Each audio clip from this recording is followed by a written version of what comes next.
Estamos haciendo un estudio llamado De lo bueno a lo mejor. Vemos cómo algunas compañías pasaron de ser buenas a grandes. Y esta última lección lleva por título Aceleradores de la tecnología. Es sorprendente lo que esta gente ha descubierto.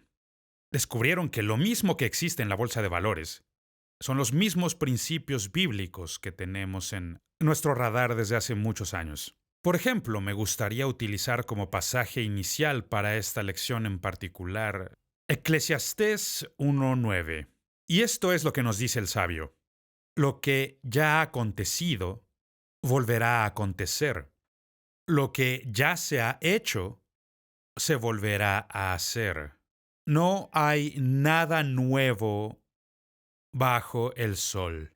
Y yo sé que existen personas que van a estar en desacuerdo y decir, bueno, esto no es más que los quejidos de un viejito que está aburrido con la vida. No, no, yo creo que descubrió algo. No está hablando acerca de la tecnología, porque siempre va a haber algún nuevo dispositivo, alguna nueva manera de hacer las cosas. Está hablando de los principios de la vida y la naturaleza humana. Hay ciertas cosas que son las mismas. Una de ellas es que la naturaleza humana nunca cambia. Siempre es igual. Es algo que se reinicia una y otra vez. Y de eso está hablando aquí. Está hablando de la naturaleza humana, los principios de la vida. Porque siempre habrá nueva tecnología. Pero la tecnología en sí misma no hará que nuestra iglesia crezca. Y desearía que muchos pastores jóvenes escucharan lo que digo hoy. Les estoy hablando a partir de mi experiencia porque odiaría pensar no haber aprendido nada de mis cicatrices. Las compañías que pasaron de buenas a grandiosas tienen una filosofía con respecto a la tecnología. Tratándose de la tecnología, dicen, primero tenemos que gatear y luego caminar y por último, correr. Su filosofía respecto a la tecnología es, primero tenemos que gatear, luego hay que caminar y por último corremos. Yo creo que descubrieron lo que Salomón estaba diciendo. No existe nada nuevo bajo el sol.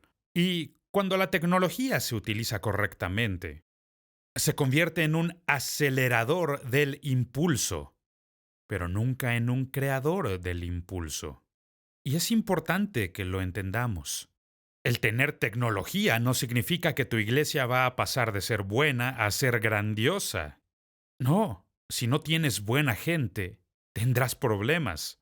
Si no hay pensamientos disciplinados, simplemente no va a ocurrir. Tienes que comenzar por lo básico, tienes que echar primero los cimientos.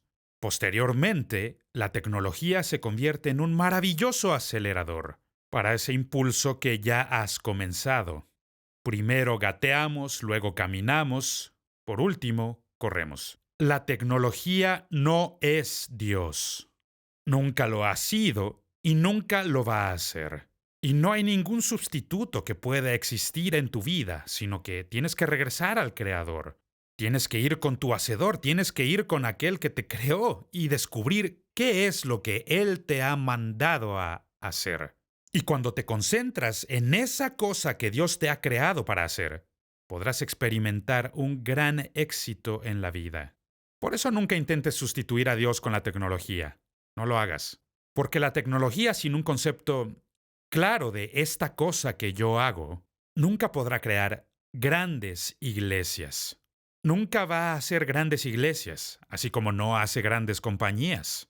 No hace nada grande, lo único que ocurre es que hay un espectáculo por un momento y cuando la gente se canse va a buscar otro espectáculo. Por eso se requiere más que esto, y este es el gran problema. La mediocridad es un problema de manejo, no es un problema de la tecnología. Estamos tratando con la naturaleza humana, y a menos que encontremos gente disciplinada, con pensamientos disciplinados, nunca seremos capaces de lograr algo grandioso. Por esta razón usamos la tecnología para impulsar el trabajo, pero no puedes usarla para convertir a tus personas en buenas personas. No hay tecnología que pueda reemplazar los principios de la disciplina. Eso no puede hacerse. No. Ese no es el propósito de la tecnología. La tecnología está ahí para asistirte, para ayudarte en las cosas para las que tienes disciplina. Pero la tecnología nunca va a poder disciplinarte a ti. Ese no es el propósito de la tecnología. Otra cosa que yo veo aquí es que la tecnología no puede brindarte una confianza inquebrantable. ¿De dónde viene esa confianza? La confianza viene de sea una persona excesivamente confiada, que cree poder hacer lo que no puede hacer, porque son muy necios, o proviene de una persona que está dotada y que sabe qué es lo que está haciendo. Es decir, su confianza proviene de Dios.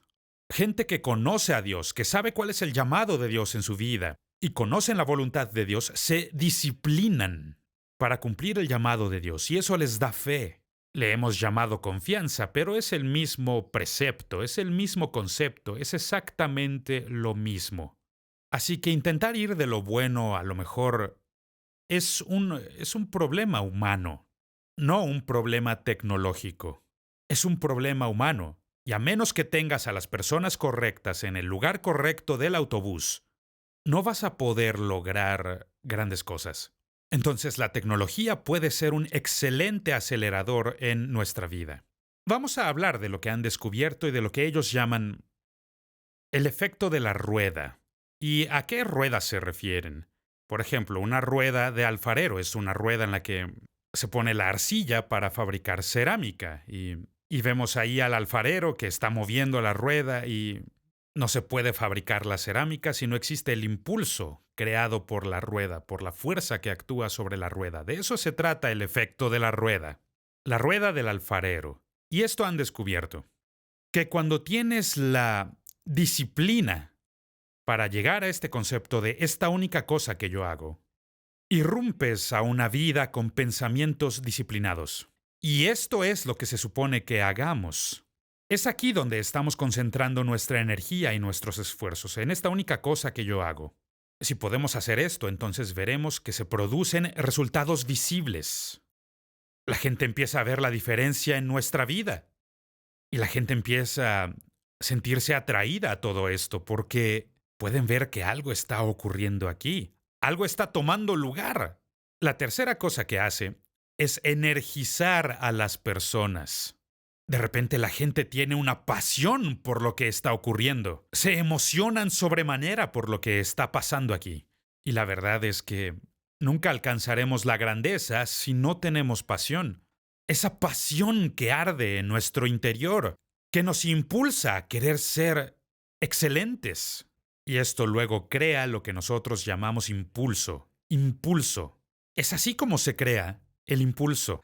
Hay quien dice que el gran impulso hace que los líderes se vean mejor de lo que en realidad son. Y bueno, si hace falta impulso, hará que el líder se vea peor de lo que realmente es. Entonces el impulso viene de hacer todas estas cosas paso a paso. Y si esto lo repetimos una y otra y otra y otra vez, el impulso va a incrementarse en nuestra vida. Estoy tan agradecido, estoy tan conmovido, estoy tan lleno de humildad por el hecho de que a los 70 y tantos años de edad sigo extremadamente activo en el ministerio. Y de muchas maneras esa es la bondad de Dios. Pero una de las cosas que testifican al respecto es el impulso, el impulso. Todavía me sorprende que muchas personas me llaman para ir a enseñarles. Quieren que vaya y les ministre.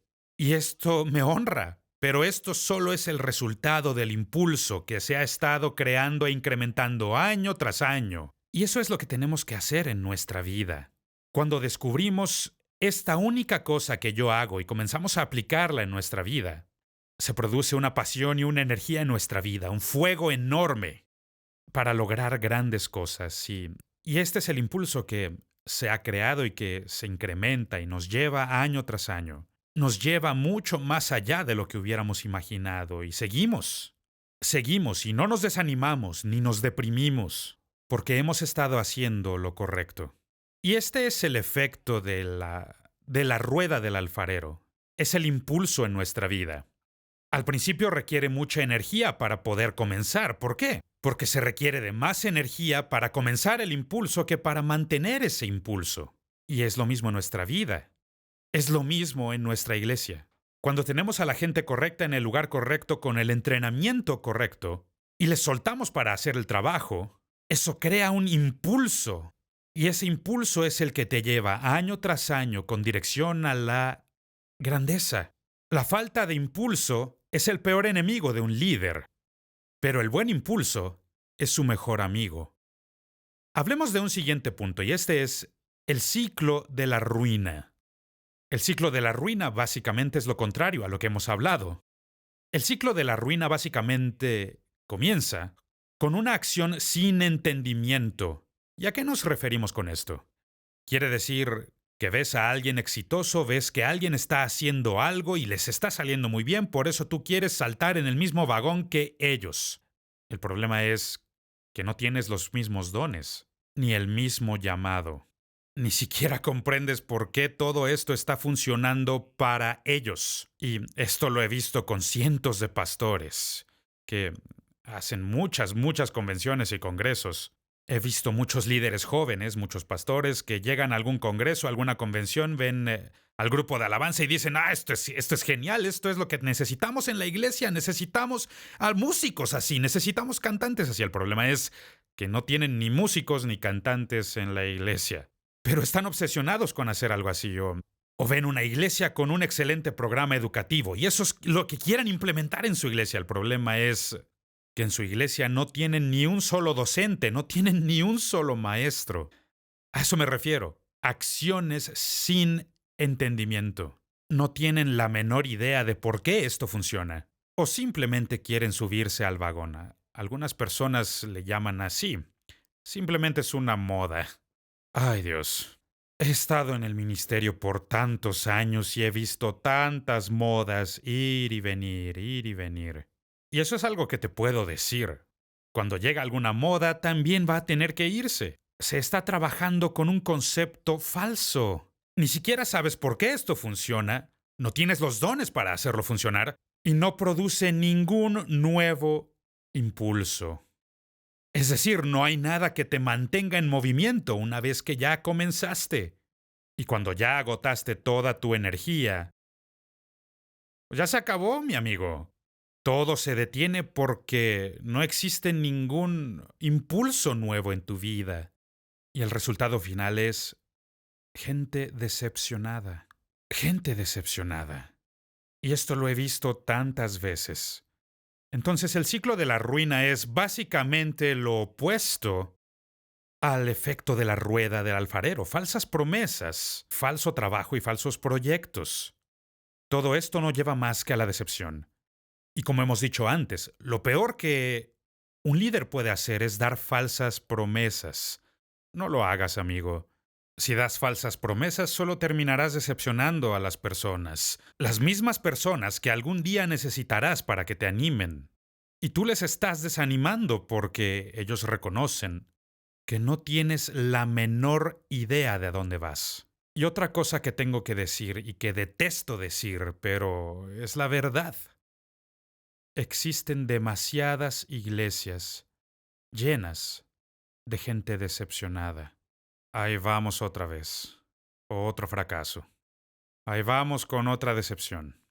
Y lo que ocurre es que decepcionas a las personas hasta el punto en que ya no tienen fe para nada. Hace poco Evelyn y yo estuvimos en una iglesia hablando y cuando terminó el servicio y ya estábamos saliendo, yo le dije, estas personas terminaron con mi energía. No importaba qué les dijera o lo que no les dijera, ellos no respondían para nada. ¿Por qué?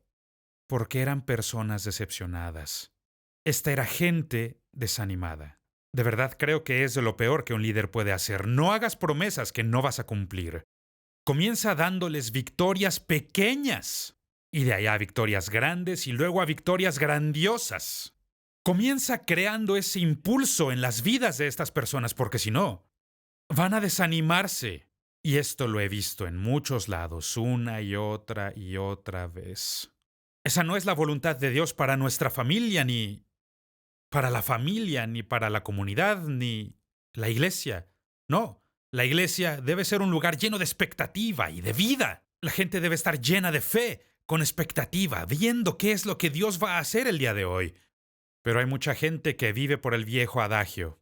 Bendito aquel que no espera absolutamente nada, porque así no se va a decepcionar. Y es así como muchas personas viven, tristes, desanimados, decepcionados. Dios nos ha llamado a ser creyentes, no gente que duda, creyentes. Y una de las mejores cosas que un líder espiritual puede hacer por la gente es infundirles confianza, infundirles fe, ayudarles a entender que Dios es un Dios grandioso y que podemos lograr cosas grandiosas si le seguimos. Todo esto viene con una vida de disciplina, gente disciplinada, pensamientos disciplinados, haciendo cosas disciplinadas. Es así como se produce la grandeza. Las grandes iglesias no surgen de la noche a la mañana. No, pero si te dedicas a hacer lo que Dios te ha creado para hacer, para lo que te ha dotado, comienzas a ampliar ese impulso que te va a llevar a cada vez más. Ese impulso te llevará cuando tú no puedas.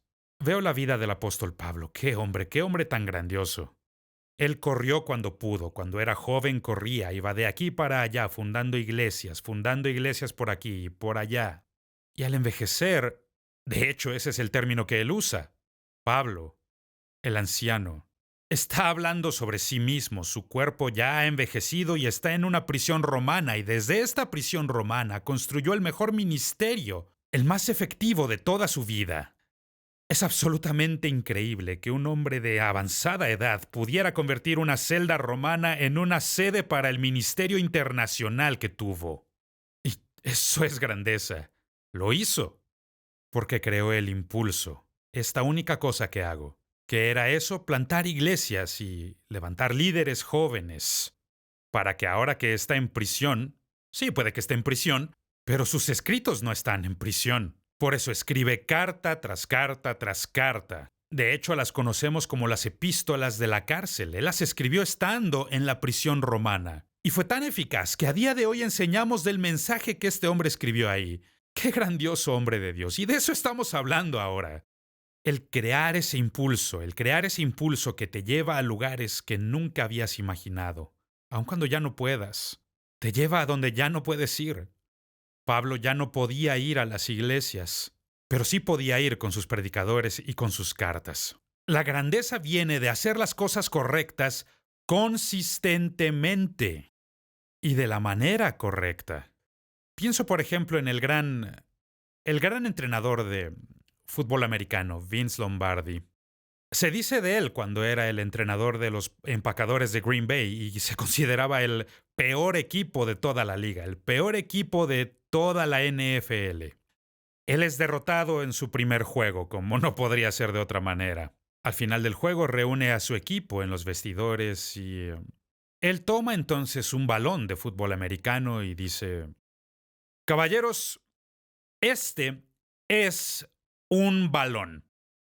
Y comenzó a enseñarles principios básicos de este juego, del fútbol americano, conceptos básicos del juego.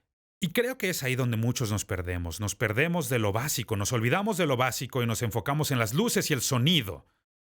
La tecnología nunca va a crear un gran impulso, solamente sirve como un apoyo para el impulso que ya está ahí. Si tienes la gente correcta, en el asiento correcto, en el autobús, van a lograr cosas grandes en la vida, y a eso Dios nos ha llamado a lograr cosas grandes. Piensa en lo que a ti te apasiona y te consume. Enfócate en eso. ¿Cuál es ese fuego que consume tu vida y que te apasiona? Enfócate en esa una sola cosa. ¿Para qué hacer todas las demás cosas? Enfócate en aquellas cosas que realmente te apasionan. Te voy a recordar algo. Lo bueno es el enemigo de lo mejor. Pensamos en lo mediocre y no, a mí no me interesa lo mediocre para nada. Pero tampoco me interesa lo bueno. A mí me interesa lo mejor. A mí me interesa lo mejor, las cosas que Dios puede hacer en mi vida y que son grandiosas. Y eso es lo que a mí me impulsa, eso es lo que a mí me motiva, eso es lo que a mí me apasiona y eso es lo que quiero. Yo quiero ir de lo bueno a lo mejor. Nunca des menos que lo mejor para Dios. Esta vida es una sola, amigo mío. Vívela para Jesús. La razón por la que muchas veces no podemos pasar de lo bueno a lo mejor es porque la gente no quiere disciplinarse. Están dispuestos a conformarse con las cosas menores. Y quiero advertirte aquí, no estamos en competencia unos contra otros, no es así. No se trata de eso, no estamos haciendo eso, eso no es sabio, porque todos somos únicos. Estás en competencia solo contigo mismo para ser la mejor versión de ti. En competencia contigo mismo vas a obtener la medalla de oro. Compite contra ti mismo para obtener la medalla de oro. No quieras conformarte con lo segundo mejor. Por eso yo te reto. Si no es lo mejor que puedes hacer, ¿por qué lo estás haciendo? Mejor no lo hagas, no lo hagas así. Hace poco un amigo mío me preguntó, ¿por qué estás haciendo esto?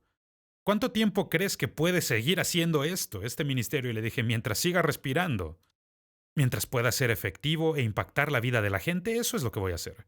Mi amigo me dijo, pero yo no creo que Dios quiera que trabajes hasta que ya no puedas más y tu corazón explote. Yo le dije, amigo mío, no entiendes esto. Esto es lo que me mantiene vivo. Esto no me está matando. Esto me llena de vida. Esto es para lo que he nacido. Esto es para lo que he sido dotado. Esto es lo que quiero hacer. Esta es la única cosa que hago. Si nos concentramos en cumplir con esa meta, ahí comenzaremos a ver cosas grandes, cosas extraordinarias en nuestra vida, y Dios recibirá siempre la gloria. Mi oración es que Dios bendiga tu viaje cristiano y que puedas convertir las cosas buenas que Dios te ha dado y llevarlas hacia lo mejor que puedas.